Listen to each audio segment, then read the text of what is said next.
In our study this evening, we're going to begin by talking about Saul, the first king of the nation of Israel. Of course, this covers the period of 1 Samuel 8 through 31, and then, of course, the period in the Chronicles, 1 Chronicles 10 and somewhat going forward. In our study this evening, of course, we know that Samuel is the last of the judges. We talked about the judges last time. And we noted that Samuel is the last of the judges.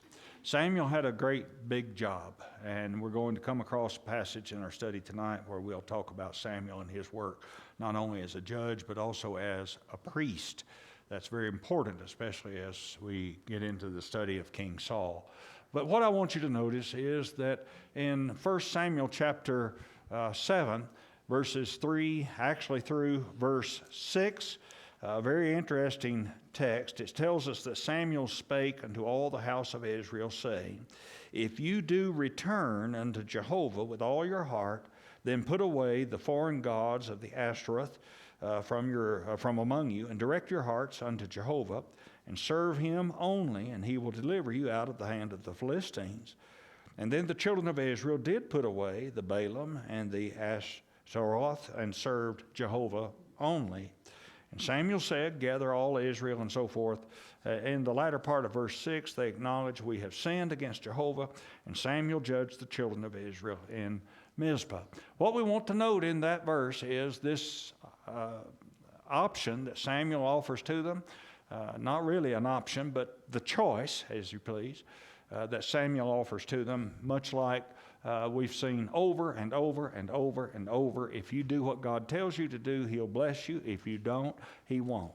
Now, we've seen that consistently, haven't we? And we've seen them rebel and go the way of the idolaters around them, and that has not proven to be a good choice for them. Samuel made his sons judges in Beersheba. And of course, you see on the chart, we note that Samuel's sons were not faithful to the Lord, and consequently, the elders of the people of Israel, verse 4 tells us, they gathered themselves together and came to Samuel unto Ramah, and they said unto him, Behold, thou art old, and thy sons walk not in thy ways. Now make us a king to judge us like all the nations. Now, we know that presented problems, don't we? Samuel told them what that means. He told them in the following verses what that means is that when you have a king to reign over you, he's going to take your sons, verse 11, and he will appoint them to him to drive his chariots, to be his horsemen, and to run before his chariots. Verse 12, he'll appoint them unto him for captains of thousands, captains of 50s, and he will set some to plow his ground, and to reap his harvest, and to make his instruments of war, and the instruments of his chariots. And he'll take your daughters to be perfumers, and to be cooks, and to be bakers. And he'll take your fields, and your vineyards, and your olive yards, even the best of them, and give them to his servants. And he'll take the 10th of your seed and your vineyards to give to his officers and to his servants. And he'll take your men servants and your maidservants and your goodliest young men and your asses and put them to his work. He will take the 10th of your flocks, and ye shall be his servants. And ye shall cry out in that day because of your king, whom ye shall have chosen you, and Jehovah will not answer you in that day. Notice that very carefully. He's telling them point blank what's going to happen. And what's their attitude? What would be your attitude if you had made a request and you want to be like the people round about you and you're told this? Would you say, okay, sounds good to me, let's go with that? I'm seeing a lot of reservations. You don't think that would be in your favor, huh? Now, I don't much think so. Well, it certainly was not in theirs. And Samuel, not only being a prophet, but he's telling them this is what's going to happen. And their response to that was, well, that's okay. We will have a king. Sounds like a high price to pay, doesn't it? We will be like the nations round about us. Now, there's a lot of lessons just in that itself that we don't have the opportunity to discuss. But needless to say, this chart is very relevant to us because you see the land that God had given them from the river Euphrates to the river of Egypt, from Dan to Beersheba, And we're going to see that begin to shrink. Because what God said, if you do what I tell you to do, I will bless you. And if you don't, I won't. And that comes to pass, even during this segment of time when they are asking for a king. Now, what we want to note is that the Israelites could only blame themselves, right? It was their choice. It's what we want. We want to be like everybody around about us. So they didn't keep God's commandments. And of course, we see this principle that Moses stated a long time ago. In Deuteronomy chapter 4, verse 25 and following, you see the same thing. Deuteronomy 7, verse 2, that when you begin to worship idols, God's going to destroy you. And you're not to make any covenants with those in the land. If you do, that's going to be disastrous for you. Don't do that. And in Deuteronomy 4, verse 24 and 25, Moses told them that when you come into the land, now the time element here is very crucial on the timeline. They've not come into the land yet. They've just come up out of the land of Egypt, you see, in that text. And he says, when you come into the land and you begin to worship other gods, what's God going to do to you? He's going to deliver you to your enemies, and here we go. And we saw that during the period of the judges, yes, about 305 years. They went around that horn several times. And when we see the reign of King Saul, it's not going to be really any different, folks. Not really any different. They want a king. Well, we know that the Phoenicians settled along the coast. The Canaanites in the central part of the land of Canaan, and they began to be absorbed by the Israelite population because they didn't drive them out like God told them to do. And the Philistines, of course, were a plague in their side, a thorn in their side, down at the south and the coastal lands. And so they had enemies all around them. The Syrians settled from Aram up in the portion of Mesopotamia, and they began to grow powerful. And so these became some very powerful enemies. And it's at this point, of course, that the people cry out, we want a king. And they had a king. But they were not doing what God told them to do. They were not being faithful to God. And their supposed allegiance to God was superficial at the very least. They made promises that they didn't keep. And all of that. It's just kind of a package deal. What we want to note here is I want you to be aware of where these places are.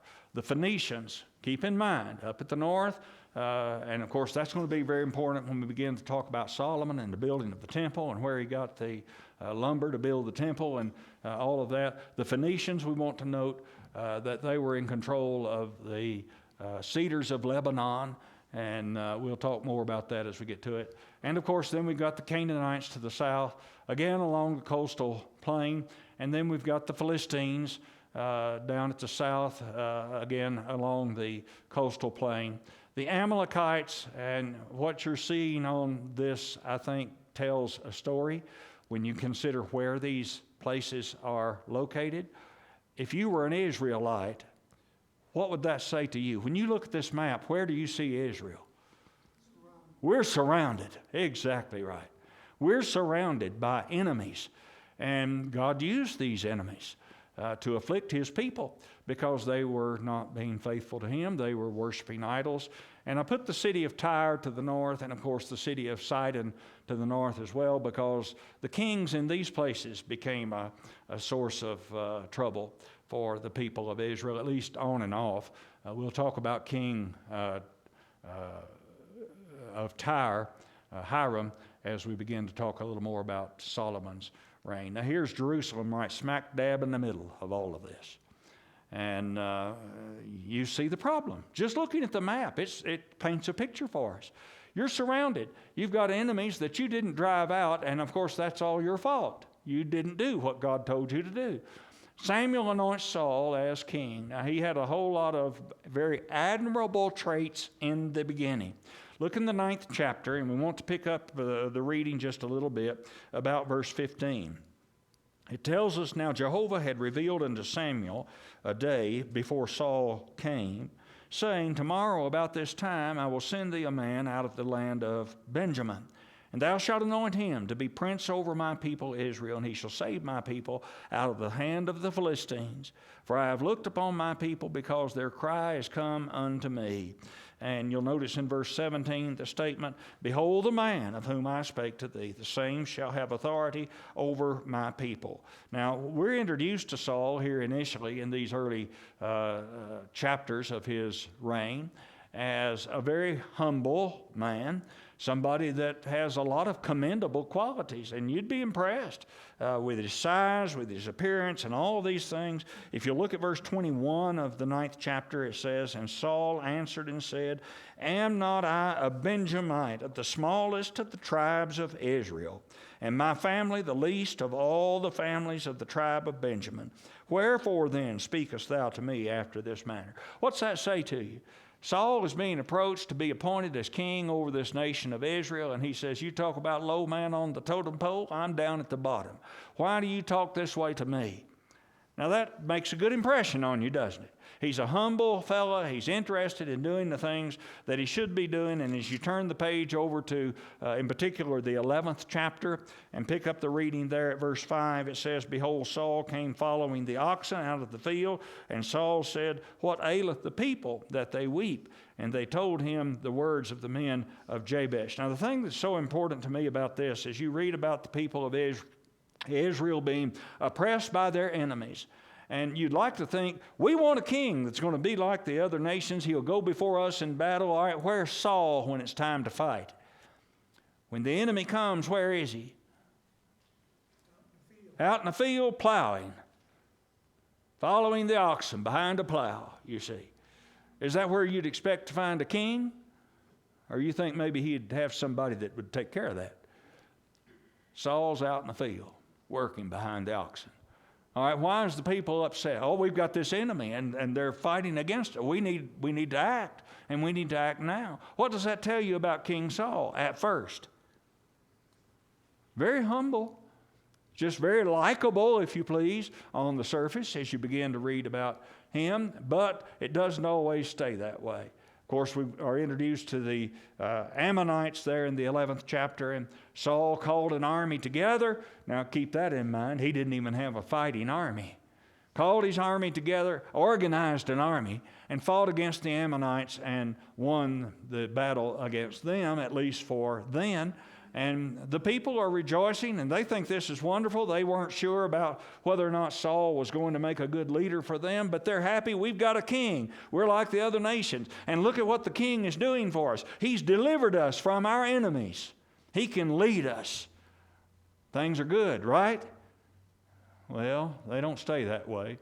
The 12th chapter spends a bit of time reviewing a lot of their history, but we'll pass over that. I want to call your attention to the Israelite army.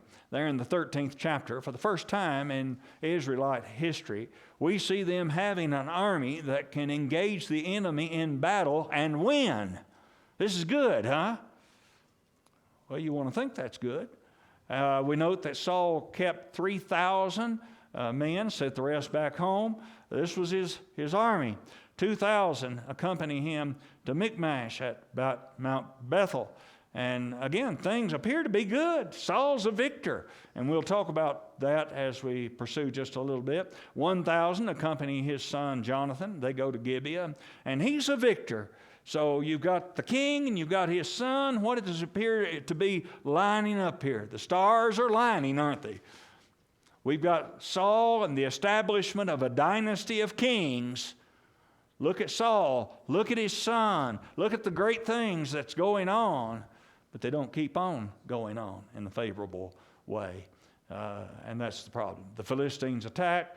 Jonathan attacks them. The Philistines are angered. They brought their army to Michmash, and Saul calls to the soldiers of Israel to engage them in battle. But this army was a much more formidable foe than the Ammonites were. Now keep that in mind. The Philistines proved to be a worthy foe. And we want to keep that in mind with King Saul, because he fought the Philistines several times. Now you'd think once would do the job. Now we've talked about the Philistines in times gone by. They had an advantage. What was it? Well, yes, but they had another advantage. Technology. Oh, yes, technology. They knew how to hammer iron and steel and that sort of thing. They knew how to prepare weapons. And, of course, Israel didn't have that technology. So the Philistines had better weapons than the Israelites had. And so that made them a very formidable army. Notice, if you will, the 30,000 chariots, 6,000 horsemen that the Amorites or Ammonites had. And so that made them a very formidable foe. We want to take note of that.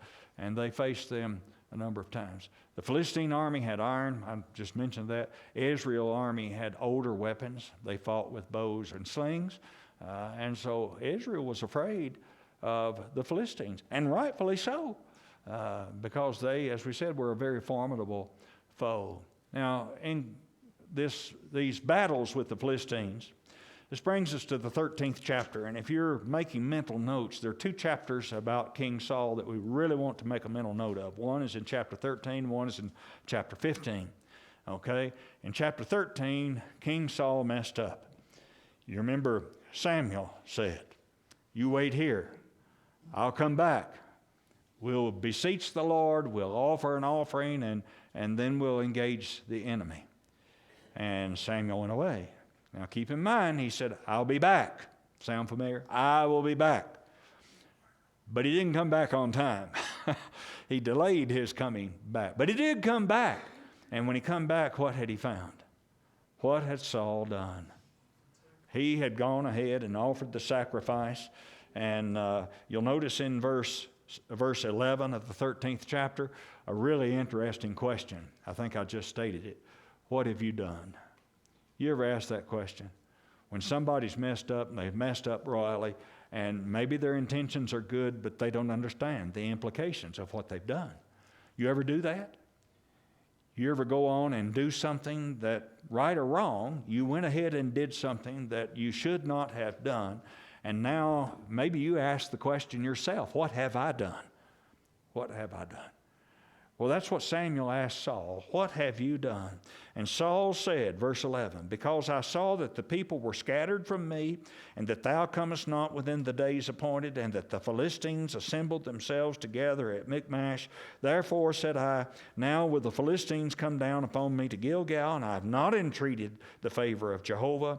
I forced myself therefore, and offered the burnt offering." And Samuel said to Saul, "Thou hast done foolishly." You've just messed up royally. Now, have you ever beat yourself up, or maybe somebody come to you and pointed out what you did with words similar to this? What have you done? You explain what you did, maybe your honorable intentions, but you proved yourself to be a fool. You didn't listen. How many of us have traveled that path? I'm not asking for a show of hands, but that's where Saul was. And you'll notice his reasoning. He said, "You weren't here. The Philistines were coming. The battle was imminent. And so I forced myself to go ahead and do it." But he also sort of blamed the people. Oh, yeah. Because they disappeared. Yeah. On him. Yeah. What am I to do? I'm all alone. So I forced myself. Now, we sometimes call that plausible necessity. I just didn't see that I had any choice. Now, if you've got this choice and you've got this choice and both of them are wrong, what do you do? Yeah, well, we've covered this ground before. You remember when the Israelites came to the Red Sea and the Egyptians were behind them. The Red Sea was before them, the wilderness on both sides, and they began to fuss and grumble. And what did Moses tell them? Stand still and behold the salvation of the Lord. Now, what should Saul have done? It's easy for us to look back with 20/20 hindsight. What should he have done? He should have just stood still and wait. Samuel said, "I'll be back." And though he wasn't back at the appointed time, he did come back just as he said that he would, and he was qualified. This brings on a discussion of whether or not Samuel was not only a prophet, but whether he was a priest. He was. We can establish that through his lineage, his genealogy. He was a priest. He was authorized to do this. Saul was not. He just was not. And we've seen evidence of that in times gone by those who were not priests, attempting to do something that only the priest was authorized to do. We'll talk about that more when we get to King Uzziah during the divided kingdom period. So here we've got King Saul, and Samuel rebukes him, and he tells him in verse 13 and 14, "Thou hast done foolishly." In the latter part of the verse, he said, "For now would Jehovah have established thy kingdom upon Israel forever, but now thy kingdom shall not continue. Jehovah has sought him a man after his own heart." Now you can read between the lines on that and hear Samuel's words. That's not you. That's just not you. Now, what we want to note in that, and don't miss this point, Saul is told, your kingdom could have been established. You remember we talked about Saul and Jonathan and the victories that they were having at one point, and we could just kind of visualize the establishment of a dynasty from Saul going forward. Well, that was what could have been. But now, because of what Saul has done, there's not going to be a dynasty come from Saul. And there's all kinds of tragedy involved in the development of that, but there's not going to be a dynasty come from Saul because of his rebellion. Now, look at this map, if you will. It's on page 86, I believe, of your book. But again, we want to see where the Philistines are, where the battle takes place, and all of these things. And the Philistines are just a formidable enemy to the Israelites for a period of time. And this is not the first battle that Saul has. I want you to notice here that Saul did gain some victories. He defeated the Moabites. He defeated the Ammonites. He defeated the Edomites. He defeated the kings of Zobah, and at times he defeated the Philistines and the Amalekites. But that was not a consistent rule for King Saul. We'll see that as we go just a little bit farther in our study. Now, one of the things that we did note in the previous map is from the location of these enemies, Israel is surrounded. Wouldn't it have been nice if they could have maintained the victories over these people? Maintained the victory. But you see, they wouldn't have had problems with these people if they'd have just driven them out like God told them to. But they didn't. And you know, when you don't do what God tells you to do, there's always consequences. And what we see then is Saul just makes bad matters a whole lot worse. Now that brings us to 1 Samuel chapter 15. And again, if you're making a mental note of places in the text, this is one you want to note. In verse 3 of this text, God told Saul, "Now go and smite Amalek, and utterly destroy all that they have, and spare them not, but slay both man and woman, infant and suckling, ox and sheep, camel and ass." Is there anybody in the house tonight that does not understand what God told Saul to do?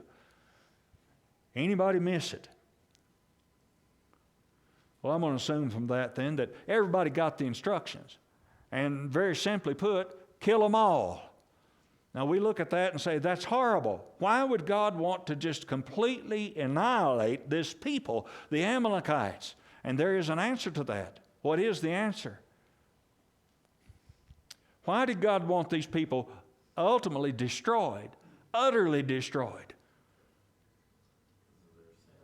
Because of their sin, yes. Idolatry, yes. Let's take it back. You remember when God was speaking to Moses about this land that they were going to have. And we note that when they were to come into the land of Canaan and take it, the Amalekites were not destroyed at that point. Why not? God told them, the iniquity of the Amorite is not yet full. Explanation? Not the time. They're not as bad as they're going to be. Now keep that in mind. Because now at this time in Saul's place, they're as bad as they're going to get. And the time is right. Destroy them. Destroy them all. Now, when Saul went and he brought back King Agag and the best of the Amalekites, Samuel met him on the way and said, "Did you do what God said?" And what did Saul say? "Oh yeah, I did what God said." And how did Samuel reply to that? Yeah, the bleating of the sheep and the lowing of the oxen, they're making a liar out of you, Saul. Yeah. And how did Saul explain that? Oh, the people. The people wanted to bring back the best. Wait a minute, who's king? You've heard the expression, the buck stops here. Who's king? Saul was. Who received the instruction? Saul did. Who's the leader of the Israelites? Saul is. And so blaming the people, saying the people wanted to bring back the best of the Amalekites, that don't justify it, does it? Now, keep reading and you'll read what Samuel told him. If you'll pick up the reading there in verse 19. He said, "Wherefore then didst thou not obey the voice of Jehovah, but didst fly upon the spoil, and didst that which is evil in the sight of Jehovah? And Saul said unto Samuel, Yea, I have obeyed the voice of Jehovah, and have gone the way which Jehovah sent me, and have brought back Agag, the king of Amalek, and have utterly destroyed the Amalekites. But the people took of the spoil, the sheep, the oxen, the chief of the devoted things, to sacrifice to Jehovah thy God in Gilgal. And Samuel said, Hath Jehovah as great delight in burnt offerings and sacrifices as in obeying the voice of Jehovah? Behold, to obey is better than sacrifice, and to hearken than the fat of rams." Question: did God know how to tell King Saul to make a sacrifice? He knew how to say that. But he didn't say that, did he? He said, kill them all. Now, we might look at that and say, well, that's really harsh. But God did not stutter. He didn't make it unclear about what he wanted to do, as we noted in the instructions. Anybody in the house tonight could understand those instructions. Kill them all. There was a reason for that, because of the iniquity of the Amalekites. It was ripe. They were as bad as they were going to get. Time to destroy them. And so what we see in that is the righteous judgment of God. And Saul was to be the instrument through which that judgment would be carried out. And he didn't do it. Now, because he didn't do it, Samuel said, "Behold, to obey is better than sacrifice." God didn't tell him to sacrifice. He told him, kill them all. Now, you might say, well, if he sacrifices them, all in all, he's ultimately killing them. Well, that's not the point. Behold, to obey is better than sacrifice. You didn't do what God told you to do. And so consequently, what's going to happen to King Saul? Read the next verse. Does he get another chance? No, it's done. It's done. In verse 23, he said, "For rebellion is as the sin of witchcraft, and stubbornness is as idolatry and teraphim. Because thou hast rejected the word of God, he also hath rejected thee from being king." Now, did Saul get it? Well, later he said, well, I've sinned. I've messed up. Did that fix it? No, it didn't. It didn't fix it. And you'll notice in the next few verses, Samuel did not come to see Saul any more until the day of his death. For Samuel mourned for Saul, and Jehovah repented that he had made Saul king over Israel. Now, that's a sad way to go. I wish we could just kind of stop right there, but it gets a lot sadder as Saul's life now continues. He continues to serve in the capacity of king, but God has rejected him from being king. And God not talking to him. Now, what would that do for you? I'm sorry? Well, it would. And it got next to Saul. Because you see, his role as king, he's still intact in that role. God has rejected him, but he's still serving the people as king. And what about the enemies? They're still there. The threat is still there. The Philistines are still there. And you're the king. Now, what are you going to do? God not talking to you. God wanted a man after his own heart. Now, we're going to talk about that. The man is David. We'll see that in a little bit. But Saul is greatly troubled. He don't know what to do. And the Philistines, they just keep on and keep on and keep on. And so we've got another battle with the Philistines. And you can read about that, of course, in chapter 17 and going forward. And you'll notice the locations on the map. But Saul, God's not talking to him. He wants to beseech God, find out what's going to happen in this battle with the Philistines. And so now we've got the Philistine champion, Goliath. And you'll notice I don't read these figures in my Bible because it tells us how many cubits he was. But that translates into about 9.5 feet tall. His armor weighed about 125 pounds. The head of his spear was about 15 pounds. Jake, you think you could carry all that and fight with it? I don't much think I could. Saul nor any of his soldiers had the courage to go out and meet him. Of course, we read about David and his courage and his strength and his confidence in God.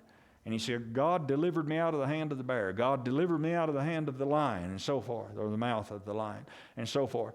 And the same God going to deliver me out of this hand of this Philistine. And Saul, you can see him just shaking in his boots. He said to David, you're but a youth. And this man has been a man of war since his youth. But David's confidence is not in David. David's confidence is in God. God will deliver this Philistine into my hand. And so he did. And you're familiar with that and the turnout of that and the place that the battle took place. You can see, if you can see it, I can't, but it's on the map back there, where the battle took place, and David was victorious, and he took Goliath's sword and cut off Goliath's head, and the Israelite army was delivered. David begins to rise in prominence. Because of David's victory here with the battle with the Philistines and other battles that ensued, we note that the women of the people began to sing a song. What was it? Saul has killed his thousands, but David has killed his 10,000s. Now, if you were Saul, how would that go over with you? This became quite a popular song. You know, David's getting all the praise, and look at the magnitude of the praise given to David. Saul killed 1,000, but David's killed 10,000. And so, how does Saul react to that? Oh, he don't like David, does he? Don't like David at all, big time. Becomes very jealous of him and tries a number of times to kill him by throwing a javelin at him. We see that there. Cast a spear at Jonathan because Jonathan was a good friend. David knew that he had to flee for his life, and this is where we're going to return to the maps because we're going to see David's flight from King Saul, and what we're going to see is King Saul's efforts to kill him over and over and over again. David escapes to Ramah. You see that up at the northern end of the Dead Sea. And of course, in this area, we're not far really from some of the slopes going down into the Jordan River Valley. Am I about 5 minutes out? Yes, sir. Oh, man. Well, I'm not going to make it. But what we want to note is that Saul's messengers prophesied 3 times. Saul prophesied. We don't have time to look at that. What I want to do is follow him around. He goes then to Nob, chapter 21, verse 1. And he eats the holy bread. That's a thing that's mentioned in Matthew's account, in Matthew, the 12th chapter. We'll talk about that yet another time. He's given Goliath's sword. Then he goes to Gath. Notice, if you would please, that David is not just moving a little bit. He's moving about as much as he can within a country that's very small. You'll notice then that I wish we had time to talk about that. He pretends to be insane to escape from the land of the Philistines, and that helps him, but only temporarily. Next, he hides in the cave of Adullam in chapter 22. And again, notice these places where they are on the map. They provide some security. Sympathizers learned of David, and soon he had an army, about 600 people. He feared for his parents' safety. He moved them to Mizpah in Moab, thinking that, Saul might be vindictive and kill his parents. Now, what's that say to you about what's happening in Saul's mind? And then he fled to the forest of Hereth, chapter 22, and Saul pursues and pursues. When he got to Nob, of course, David wasn't there. And what did he do to Nob? He destroyed the city, ordered the priest to be killed. Keilah was attacked by the Philistines. David responded. That was good news. He helped the people of God at that point. Then he traveled to the wilderness of Ziph. Now we're in chapter 23. And what does Saul do? He keeps following him wherever he goes, trying to kill him. David flees to the wilderness of Maon in the Arabian desert. And, of course, that helps us to see just how much David is doing to try to escape from Saul. Now, if you were David at this point, what might be your tactical procedure? Kill the king. Kill the king. Yeah. I'll just wait for him. He'll follow me. He'll show up where I am, and I'll have occasion to kill him. No, that was not David's theory. He continues to flee. He went to En-gedi, and again, you'll notice this right along the edge of the Dead Sea in the wilderness. And then that brings us to 1 Samuel chapter 24. Saul has 3,000 men pursuing David. How many men did David have? 600. About 600, yes. But Saul's got 3,000. He's trying his best to kill David. And David had an opportunity to kill Saul in a cave of En-gedi. And just to show the opportunity that he had, he cut off a portion of the skirt of Saul's garment. Now, would you have to get pretty close to do that? Well, he did. Now, you think you'd be close enough to kill the king? Yeah, but he wouldn't. Why? He respected the king, yes. He was God's anointed. And so he was not going to take the life of the king. He honors the king, and he promises that he will not kill him. And Saul knows that David is ultimately to be king. Lots of passages, I think, infer that. David spares Saul's life again in the wilderness of Ziph. And David would not put forth his hand against God's anointed. What does that tell you about David? All right. David goes back to the land of the Philistines, to Gath. And this is a really interesting story. Would encourage you to read it. He becomes friends with the king of the Philistines. Maybe friends is too much of a word. But he has a good rapport with King Achish. And the king thinks that David is loyal to him. Now keep in mind who David is. David is an Israelite. And the Philistines are the enemies. And he's down there associating with the Philistines, and he's cultivated some kind of a relationship with the king, and he's given the city of Ziklag among the Philistines, and you would think that David and the king really cultivating a good relationship here. So much so that later, when the kings begin to go to war against the Israelites, David is in their company. And there's a really legitimate question of whether or not David would fight against his own people with the enemies. And can anybody tell me the story, the outcome, how that turned out? He didn't fight, but why didn't he? Well, you see, the other kings that were aligned with Achish, they began to inquire about David. And Achish said, "Oh, I think he's loyal." They said, "No, sir, he's not going with us." And so David went back to the Israelites. Now, that always leaves the gap open.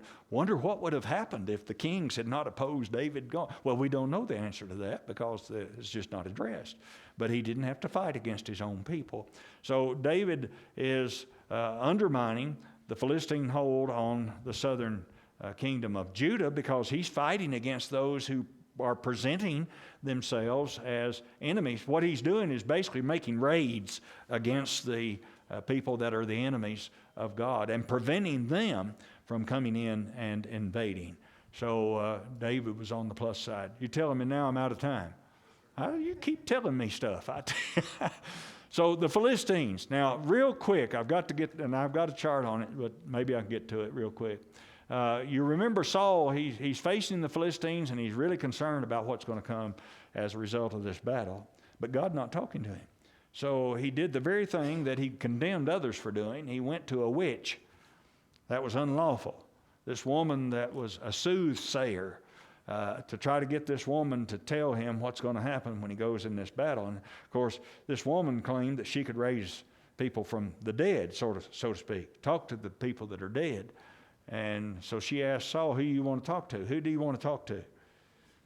Samuel, yeah. So Samuel came back and he said, why'd you bring me back from the dead? Now that'd get your attention, wouldn't it? I think it probably got the witch of Endor's attention too. She was not successful in doing that, but God did something in this equation. And what did Samuel tell Saul? Real sad, tragic news. What did he tell him? Tomorrow, you're going to be with me and your sons. Now, what's he telling him? You're going to die. You're going to die tomorrow. Now, Saul saw that things were not going well for him, and so consequently, he fell on his own sword. His sons were killed in battle, and it was just a terrible thing for Saul. We'll stop with that.